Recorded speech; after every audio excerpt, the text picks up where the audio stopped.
Olá, boa noite. No Amazonas, a eleição também vai ser definida no dia 26 de outubro. Os principais adversários terminaram empatados, com pouco mais de 43% dos votos válidos. E a disputa inédita no segundo turno para o governo do estado surpreendeu os eleitores.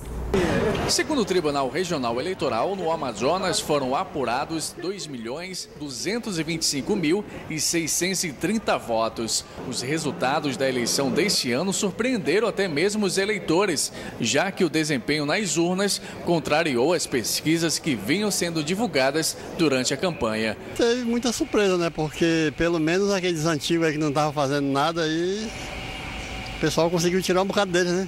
A pesquisa já dava no primeiro turno já ganho, né? E nem tanto, tá aí que a gente vai pro segundo, né? A gente errou muito e feio esse Ibope, olha. Tô decepcionado por outro lado, mas creio que o segundo turno vai ser melhor. Nessas eleições, o eleitor teve que escolher 5 candidatos: presidente da República, governador, senador e deputados estadual e federal. Votos brancos e nulos somaram 8,98%. Já as abstenções chegaram a quase 20%. Para esse cientista político, o grande número de candidatos pode ter deixado muitos eleitores indecisos na hora de exercer o dever de cidadão. O voto dessas pessoas, elas consideram que o voto para elas não tem valor. Se não tem valor, ela dispõe de qualquer jeito, pelo menos parte do eleitor. Então, mas isso é um processo pedagógico, a gente vai aprendendo a votar. Em algum momento nós vamos ter uma curvatura e a gente vai eleger parlamentos mais dignos de nota. Assim como em 3 estados, o Amazonas também terá segundo turno com a disputa para a presidência da República entre a presidente Dilma Rousseff do PT e Aécio Neves do PSDB. Mais uma oportunidade para o cidadão decidir quem vai governar por mais 4 anos. Uma pane no momento da transmissão dos dados em uma urna em uma comunidade do interior do estado atrasou o fim da apuração dos votos aqui no Amazonas, que só terminou na manhã de hoje. A contagem dos 405 votos só foi possível depois que a urna foi levada de barco até a base do TRE em Pauíni. Além da internet, nestas eleições, a apuração também pôde ser acompanhada por meio de celulares. Mas muitos eleitores fizeram questão de acompanhar de perto a contagem dos votos na sede do TRE no Parque das Laranjeiras. Quem acompanhou a apuração na noite deste domingo presenciou a contagem de votos mais acirrada na disputa para o governo do Amazonas. E pela primeira vez, a eleição para o cargo majoritário no estado não foi definida no primeiro turno.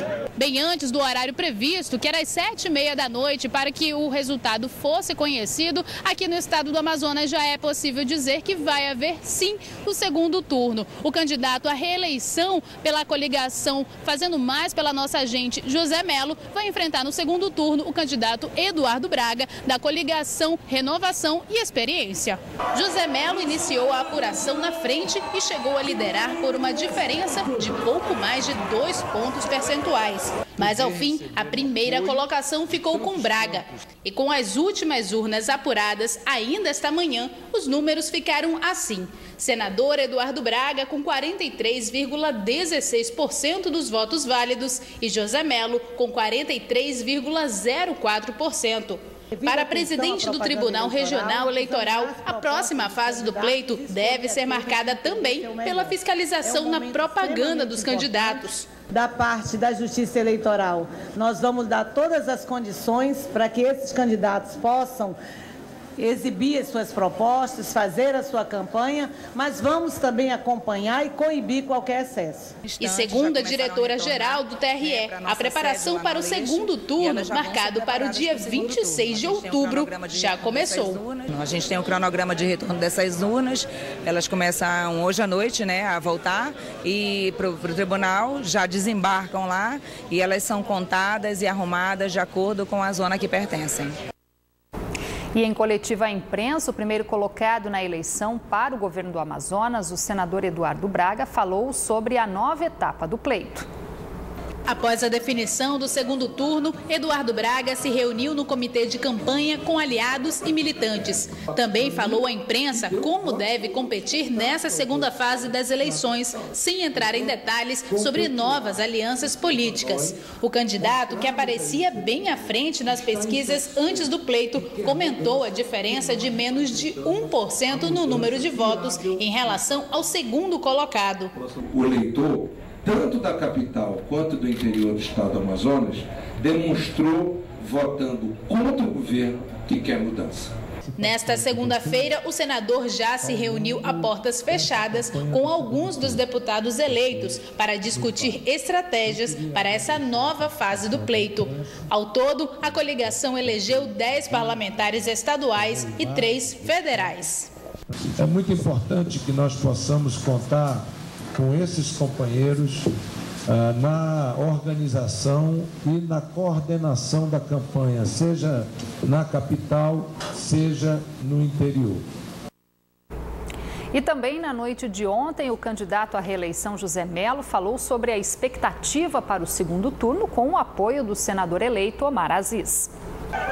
A chegada do candidato à reeleição ao governo do estado no Comitê Central de Campanha foi tumultuada, até quase o fim da apuração que definiu o segundo turno na disputa ao governo do Amazonas. José Melo aparecia na frente na contagem, mas acabou ficando na segunda colocação com 43,04% dos votos válidos do eleitorado amazonense.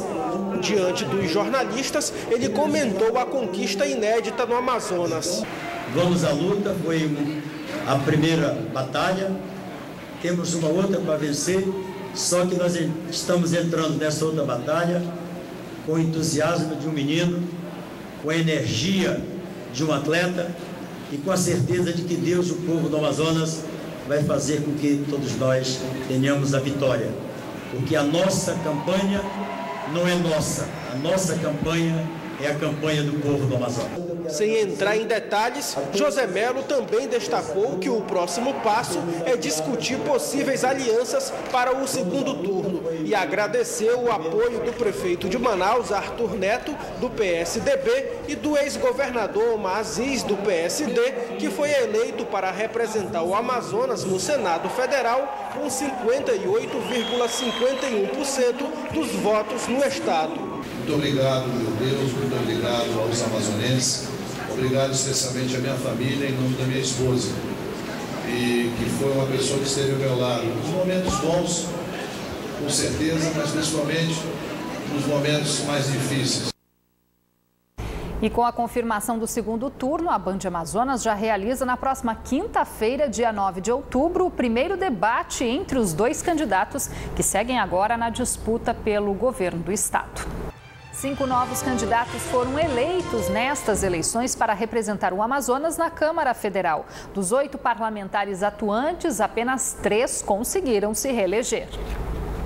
Os novos 5 parlamentares eleitos para representar o Amazonas na Câmara dos Deputados em Brasília foram Arthur Bisneto, do PSDB, Alfredo Nascimento, do PR, Marcos Rota, do PMDB, Issa Abraão, do PPS e Conceição Sampaio, do PP, representando um percentual de renovação de 62,5%. Entre eles, Arthur Bisneto foi o mais bem votado proporcionalmente em todo o país, com mais de 250 mil votos. Com a eleição de Conceição Sampaio, o Amazonas passará a contar com uma mulher entre os parlamentares. E certamente o Amazonas manda uma mulher, porque nós representamos 52% do eleitorado brasileiro e é importante que no espaço de poder nós tenhamos a participação de homens, mas tenhamos a participação de mulheres também. Dos 8 candidatos atuantes, 3 conseguiram se reeleger. Átila Lins, do PSD, Silas Câmara, também do PSD, e Pauderney Avelino, do DEM. Já Sabino Castelo Branco, do PTB, e Carlos Souza, do PSD, foram derrotados nas urnas. Rebeca Garcia, do PP, Henrique Oliveira, do PROS, que disputam os cargos de vice ao governo, e Francisco Praciano, do PT, que ficou em segundo lugar na disputa ao Senado, deixarão os cargos ano que vem. Já na Assembleia Legislativa do Estado, a renovação foi um pouco menor e a maioria dos parlamentares se manteve no cargo. Na Assembleia Legislativa do Amazonas, a renovação foi em torno de 42% entre os parlamentares. Foram eleitos 11 novos deputados estaduais e a maioria que concorreu à reeleição conseguiu se manter no cargo para os próximos 4 anos. O atual presidente da Casa, Josué Neto, do PSD, foi o reeleito com a maior votação no estado, obtendo 60.645 votos do eleitorado amazonense. Os 11 novos deputados eleitos no estado foram Alessandra Campelo, do PCdoB, Augusto Ferraz, do DEM, Bi Garcia, do PSDB, Bosco Saraiva, também do PSDB, Dermilson Chagas, do PDT, Doutor Gomes, do PSD, Doutor Vicente, do PMDB, Pastor Carlos Alberto, do PRB, Platini Soares, do PV, Sabá Reis, do PR e Serafim Correia, do PSB. A composição obedece à proporcionalidade de acordo com o tamanho da representatividade dos partidos políticos dos candidatos. Isso não quer dizer que todos eles foram os mais votados, e sim que ficaram mais bem colocados entre os colegas de partido que disputaram vagas reservadas às suas legendas. Confira agora a previsão do tempo para amanhã.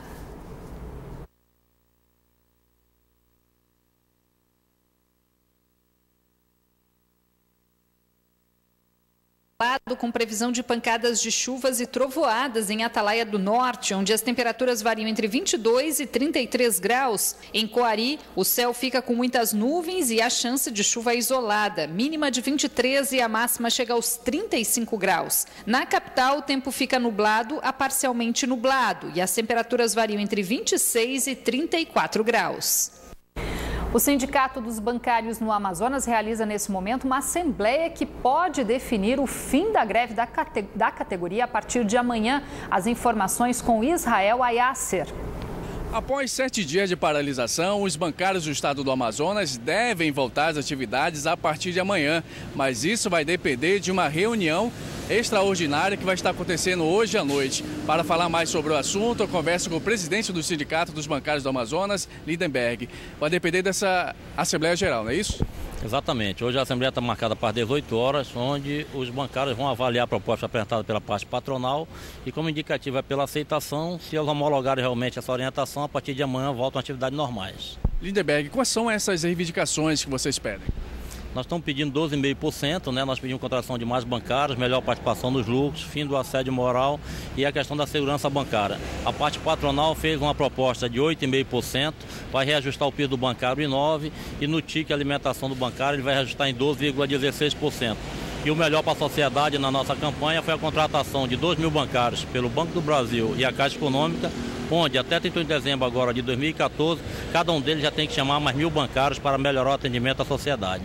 Lindenberg, as pessoas que vão ao banco amanhã, se voltar ao normal, que tem faturas atrasadas ou qualquer tipo de pagamento, como é que fica? A única situação específica que a gente coloca é a situação do penhor da Caixa. O colega que tiver com problema lá, vencimento do penhor, ele tem que procurar o primeiro dia quando a agência abrir, no caso amanhã, tá, para resolver os seus problemas. Os demais, com toda certeza, não tiveram esse problema de pagamento porque alguns bancos ficaram abertos e tinham os correspondentes bancários, loterias, que fizeram um alternativo para que eles pudessem ser atendidos nesse momento. Muito obrigado, presidente. Israel Ayasser para o Band Cidade. Mais uma suspeita de bomba dentro de uma escola no bairro Alvorada 2, zona centro-oeste da capital, mobilizou nesta segunda-feira policiais do Grupamento de Manejo de Artefatos Explosivos da Polícia Militar. Uma garrafa PET com suposto explosivo foi encontrada por funcionários dentro do banheiro. Como a escola ainda estava à disposição do Tribunal Regional Eleitoral, apenas funcionários estavam no local. O prédio foi esvaziado e, após o risco de explosão ter sido descartado, o artefato foi levado para a perícia. Esta foi a segunda ameaça de bomba no mesmo bairro em menos de 24 horas. Na tarde de ontem, um artefato também foi localizado em outra escola que funcionava como posto de votação. Ele foi detonado pelo Grupo Marte, mas a confusão atrasou a votação de muitos eleitores. Chegou esta tarde na capital o corpo do soldado da Polícia Militar que morreu em um naufrágio no último sábado enquanto trabalhava a serviço do Tribunal Regional Eleitoral no município de Maués, no interior do estado. As informações com a repórter Tamires Cler. O corpo do policial militar chegou agora à tarde em Manaus e vai ser velado nessa funerária na zona sul da capital. O soldado Carlos Lima Rodrigues, de 30 anos, estava desaparecido desde o último sábado. Ele e mais 3 pessoas estavam em uma embarcação do Tribunal Regional Eleitoral que fazia fiscalizações no interior do estado por conta do pleito, que foi neste fim de semana. Segundo informações da Polícia Militar, a embarcação afundou próximo ao município de Maués, a 268 quilômetros da capital, mas apenas o soldado ficou desaparecido. A Marinha do Brasil investiga o caso. Tamires Cler para o Band Cidade. Vamos voltar a falar de eleições, mesmo com o esquema montado pela Prefeitura para iniciar ainda no domingo a limpeza da cidade. Nesta segunda-feira ainda era possível encontrar muito lixo deixado pelos cabos eleitorais que ficou acumulado em vários pontos de Manaus. E teve gente que resolveu colocar a mão na massa para agilizar a limpeza antes da chuva. No dia seguinte em que a população foi às urnas, Dona Joana teve um trabalho a mais esta manhã. A calçada da empresa onde ela presta os serviços foi tomada pelos santinhos de candidatos. Deram muito trabalho, né? Deixo muitos papéis na rua, que eu acho que isso devia não acontecer, não é mesmo? Em outras zonas de Manaus, a situação não foi diferente. As vias públicas também amanheceram completamente cheias de propaganda. Além das ruas da capital, uma grande quantidade de santinhos foi espalhada nos principais locais de votação. De acordo com o Tribunal Regional Eleitoral, isso é crime ambiental e eleitoral. E para ajudar nas investigações, o tribunal colheu amostras. E apesar de trabalharmos bastante a conscientização, dizendo que um candidato que suja não pode merecer o nosso voto, mesmo assim, muitos ainda teimaram em fazê-lo. Nas proximidades do maior colégio eleitoral da capital, na Zona Oeste, essa moradora faz um esforço desde o domingo para limpar a via pública em frente de casa. Suja tudo. A gente tem que limpar, né? Se a gente não limpar, vai ficar como? Ficar pior. Em Manaus, 600 funcionários da Secretaria de Limpeza Pública foram disponibilizados para recolher o material de campanha jogado nos espaços públicos de forma estratégica. Isso impressionou porque todas as zonas amanheceram dessa forma, então não tem exceção, todas elas, em todas as zonas da cidade amanheceram dessa forma, mas a Secretaria está empenhada para deixar a cidade limpa até quarta-feira. A Secretaria ainda não estimou a quantidade de santinhos recolhidos das ruas. Seu Francisco, que cuida da limpeza dessa escola, sabe bem o que é isso e teve de contribuir com a tarefa dos agentes da Prefeitura. Prejudica muito. Olha a sujeira que fica, né? Aí só resta pegar a vassoura e tacar-lhe a porrada. É um lixo desnecessário, né? Sem contar que em outros estados isso aí provocou até acidentes, pessoas escorregaram, se machucaram, enfim. O Band Cidade fica por aqui, mas você pode rever esta edição na internet. Acesse band.com.br/Amazonas. Fique agora com as principais notícias do dia no Jornal da Band. A gente volta a se encontrar amanhã, logo depois do Brasil Urgente, 6:50. Até lá.